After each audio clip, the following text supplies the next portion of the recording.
Radio Tehran, শুরু হচ্ছে বিশ্ব সংবাদ। বাংলাদেশের সর্বশেষ গুরুত্বপূর্ণ আপডেট সংবাদে আপনাকে স্বাগত। শুরুতেই সংবাদ শিরোনাম, পরে বিস্তারিত। প্রথমেই জানাবো, রাজধানীর এবার কেয়ারে বিএনপি নেতা নজরুল ইসলাম খান ভিড় না করার অনুরোধ চিকিৎসকদের। বিএনপির স্থায়ী কমিটির সদস্য ও প্রধানমন্ত্রীর উপদেষ্টা নজরুল ইসলাম খান খুবই অসুস্থ হয়ে পড়ে রাজধানীর এবার কেয়ার হাসপাতালে ভর্তি হয়েছেন। চিকিৎসকদের পরামর্শ অনুযায়ী আপাতত তার সঙ্গে সাক্ষাৎ না করার অনুরোধ জানানো হয়েছে। বিএনপির মিডিয়া সেলের সদস্য সাইরুল কবির খান এসব তথ্য নিশ্চিত করেন। তিনি জানান, নজরুল ইসলাম খান গত 25শে জুন সিঙ্গাপুর থেকে ঢাকায় ফেরেন। পরে গতকাল তিনি খুবই অসুস্থ হয়ে পড়লে রাজধানীর বসুন্ধরার আবাসিক এবার কেয়ার হাসপাতালে তাকে ভর্তি করা হয়েছে। এদিকে এমপিওভুক্ত শিক্ষকদের জন্য সুখবর। বেসরকারি শিক্ষা প্রতিষ্ঠানে কর্মরত এমপিওভুক্ত শিক্ষক কর্মচারীদের জন্য মূল বেতনের 15% হারে বাড়ি ভাড়া আজ থেকে কার্যকর হয়েছে। ফলে চলতি মাস থেকেই তারা বর্ধিত হারে এই ভাতা পাবেন। জানাবো, সংশোধন নয়, সংবিধান সংস্কারে ম্যান্ডেট দিয়েছে জনগণ, বললেন ডাক্তার শফিকুর রহমান। জনগণ সংবিধান সংস্কারে ম্যান্ডেট দিয়েছে, সংশোধনের নয় বলে মন্তব্য করেছেন বাংলাদেশ জামাত ইসলামের আমির বিরোধী দলীয় নেতা ডাক্তার শফিকুর রহমান। তিনি বলেন, দলের স্বার্থে কিংবা দলের দিকে তাকিয়ে আইন হোক এমনটা চাই না। সংস্কার হলেই দেশে সুস্থ গণতান্ত্রিক ধারা ফেরত আসবে। এরপর জানাবো, রাতে একসঙ্গে ঘুমিয়েছিলেন দম্পতি, সকালে অন্য ঘরে স্বামীর ঝুলন্ত মরদেহ। চট্টগ্রামের আনোয়ারা উপজেলায় শাহাবুদ্দিন নামের এক যুবকের মরদেহ উদ্ধার করেছে পুলিশ। আজ উপজেলা রায়পুর ইউনিয়নের খোর্দ গহিরা 7 নম্বর ওয়ার্ডের পণ্ডিতের বাড়ি এলাকা থেকে তার মরদেহ উদ্ধার করা হয়। এবং সর্বশেষ জানাবো, জার্মানিতে তাপপ্রবাহের মধ্যে পানিতে ডুবে অন্তত 30 জনের মৃত্যু। জার্মানিতে চলমান তীব্র তাপপ্রবাহের মধ্যে নদীরত অনন্য জলাশয়ে গোসল বা সাঁতার কাটতে গিয়ে অন্তত 30 জনের মৃত্যু হয়েছে। আহতদের মধ্যে অধিকাংশই পুরুষ। এছাড়াও কয়েকজন কিশোরও রয়েছে। প্রচণ্ড গরম থেকে স্বস্তি পেতে জলাশয়ে নামার সময় সব দুর্ঘটনা ঘটে। জার্মানির লাইফ সেভিং অ্যাসোসিয়েশন বা ডিএলআরজি জানিয়েছে যে প্রচণ্ড পরিমাণ তাপমাত্রা বৃদ্ধি পায় মূলত এই ধরনের ঘটনা ঘটেছে। প্রিয় দর্শক, এতক্ষণ শুনছিলেন সংবাদ শিরোনাম, এবারে বিস্তারিত। তবে তার আগে বন্ধুরা, অনুরোধ থাকবে এই সংবাদটিতে একটি লাইক দিন। এই চ্যানেলে আপনি নতুন হয়ে থাকলে আমাদের সংবাদটি দেখতে দেখতে চ্যানেলটি সাবস্ক্রাইব করে রাখুন। কমেন্ট করে বন্ধুরা আপনার মূল্যবান মতামত জানিয়ে দিন আপনি বিশ্বের কোন দেশ থেকে বা বাংলাদেশের কোন স্থান থেকে আমাদের সংবাদটি দেখছেন এবং শুনছেন।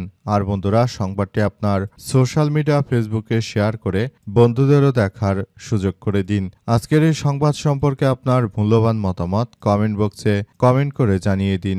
গাজা যুদ্ধে আপনি যদি নিরীহ ফিলিস্তিনিদের ভালোবেসে থাকেন বন্ধুরা, কমেন্টে ইয়েস লিখে পুরো বিশ্ববাসীকে আমাদের এই তাজা আপডেটটি দেখার সুযোগ করে দিন। এবারে বিস্তারিত। রাতে একসঙ্গে ঘুমিয়েছিলেন দম্পতি, সকালে অন্য ঘরে স্বামীর ঝুলন্ত মরদেহ।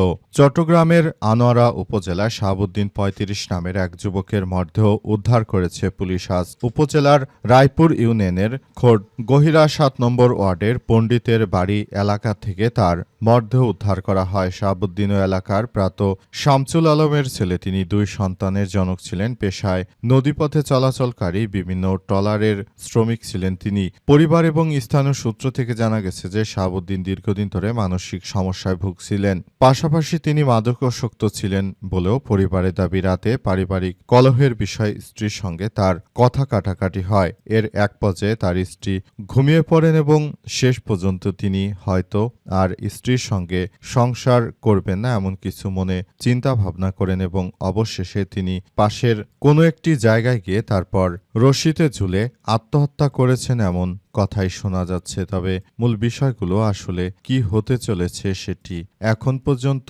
কিন্তু বোঝা যাচ্ছে না। পরিস্থিতি সবার জন্য খুবই অসন্তোষজনক হিসেবে আবির্ভূত হয়েছে এবং এই ঘটনার মধ্য দিয়ে আসলে নতুন করে সবাইকে এগিয়ে যেতে হচ্ছে। শেষ পর্যন্ত পরিস্থিতি কোন দিকে যায় সেটি এখন পর্যন্ত বলা যাচ্ছে না। তবে আমরা বিষয়গুলো নিয়ে সবাই একমত হয়েছি বলে উল্লেখ করা হয়েছে এবং সে যেহেতু আত্মহত্যা করেছে, এখন তার বিষয় নিয়ে পরিবার এতটা বেশি আগ্রহ দেখাচ্ছে না। সংশোধন নয়, সংবিধান সংস্কারের ম্যান্ডেট দিয়েছে জনগণ, বললেন ডাক্তার শফিকুর রহমান। বিএনপিকে উদ্দেশ্য করে বর্তমান সময়ে তারা যে ধরনের কার্যক্রম চালাচ্ছে, গণভোটের রায়কে তারা বাস্তবায়ন করছে না। বিভিন্ন কার্যক্রম তারা যে চালিয়ে যাচ্ছে সেগুলো সম্পর্কে কথা বলেছেন বাংলাদেশ জামাত ইসলামের আমির ডাক্তার শফিকুর রহমান। তিনি বলেছেন, জনগণ আপনাদেরকে সংশোধন নয় বরং সংবিধান সংস্কার নয় বরং সংবিধান পরিবর্তন করার জন্য গণভোটে রায় দিয়েছে। আপনারা জনগণের সেই রায়কে তোয়াক্কা না করে নিজেদের দলের এবং ব্যক্তি স্বার্থ হাসিল করার জন্য যে কার্যক্রম আপনারা চালাচ্ছেন সেটি কোনোভাবেই আসলে গ্রহণযোগ্য হতে পারে না। আপনারা যদি এভাবে কার্যক্রম চালান সেটি আমরা মেনে নেব না এবং জামাত ইসলাম সহ 11 দল ঐক্য আপনাদের এই ধরনের জোর জবরদস্তিমূলক কার্যক্রম কখনোই মেনে নেবে না। নতুন করে যে ধরনের সমস্যার সৃষ্টি হয়েছে সেটি আসলে কোনোভাবেই গ্রহণযোগ্য হতে পারে না। যদি বিষয়গুলো খুব গুরুত্ব সহকারে দেখা হয় এবং এগুলো যদি এভাবে কার্যক্রম চালিয়ে যায় তাহলে সেটি সবার জন্য এক ভয়াবহ বিপর্যয়কর পরিস্থিতির সৃষ্টি হতে পারে। নতুন করে যে সমস্যার সৃষ্টি হয়েছে সেই সমস্যাগুলো আসলে সবার জন্য খুবই খারাপ কিছু বয়ে আনবে বলে জানান বাংলাদেশ জামাত ইসলামের আমির ডাক্তার শফিকুর রহমান। তাই তিনি বিএনপিকে সাবধান করে বলেছেন যে এখনই সময়, তোমরা যদি বর্তমান জনগণের এই গণভোটের রায়কে তোমরা অগ্রাহ্য করো তাহলে তোমাদেরকে কোনোভাবেই ছেড়ে কথা বলবে না বাংলাদেশ জামাত ইসলাম। তারা মাঠে নামতে পুরোদমে প্রস্তুত। এবার কেয়ারে নজরুল ইসলাম খান ভিড় না করার অনুরোধ চিকিৎসকদের। বিএনপির স্থায়ী কমিটির সদস্য প্রধানমন্ত্রীর উপদেষ্টা নজরুল ইসলাম খান রাজধানীর এবার কেয়ার হাসপাতালে ভর্তি হয়েছেন। চিকিৎসকদের পরামর্শ অনুযায়ী আপাতত তার সঙ্গে সাক্ষাৎ না করার অনুরোধ জানানো হয়েছে। বিএনপির মিডিয়া সেলের সদস্য সাইরুল কবির খান এই তথ্য নিশ্চিত করেছেন। তিনি বলেন, নজরুল ইসলাম খান গত 25শে জুন সিঙ্গাপুর থেকে ঢাকায় ফেরেন। পরে গতকাল 30শে জুন তাকে বসুন্ধরা আবাসিক এলাকায় এভারকেয়ার হাসপাতালে ভর্তি করা হয়েছে। আজ হাসপাতালে তাকে দেখতে যান সংসদ সদস্য অ্যাডভোকেট শামসুল রহমান শিমুল বিশ্বাস। এ সময় তার সঙ্গে খায়রুল কবির খান ছিলেন। তিনি জানান যে শিমুল বিশ্বাস চিকিৎসকদের সঙ্গে কথা বলেছেন। সাইরুল কবির খানের ভাষ্য অনুযায়ী নজরুল ইসলাম খানের কাছে সাক্ষাৎ প্রার্থীদের না যাওয়ার জন্য বিশেষভাবে আহ্বান জানানো হয়েছে, কারণ বিএনপির এই সংসদ সদস্য তিনি খুবই অসুস্থ হয়ে পড়েছেন। হয়তো আল্লাহ পাকের ডাকে তিনি এ যাত্রায় নাও ফিরতে পারেন, কারণ ইতিমধ্যে আমরা দেখতে পাচ্ছি যে বিএনপির নেতা মির্জা আব্বাস তিনি একরকম আল্লাহর ডাকে সাড়া দিয়ে ওই পারে চলে যাওয়ার মতো। কারণ জাতীয় সংসদ বা বিএনপি সরকার গঠিত হয়েছে যে অনেক দিন হয়ে গেল, এখন পর্যন্ত তিনি আসলে আর দেশে ফেরত আসতে পারেননি। এ অবস্থায় তার শারীরিক অবস্থা খুবই খারাপ বলে জানা যাচ্ছে বিভিন্ন সূত্র থেকে। তাই এসব বিষয়গুলো নিয়ে সবাইকে খুব বেশি সতর্ক থাকার প্রতিও উদাত্ত আহ্বান জানানো হয়েছে। এমপিওভুক্ত শিক্ষকদের জন্য সুখবর।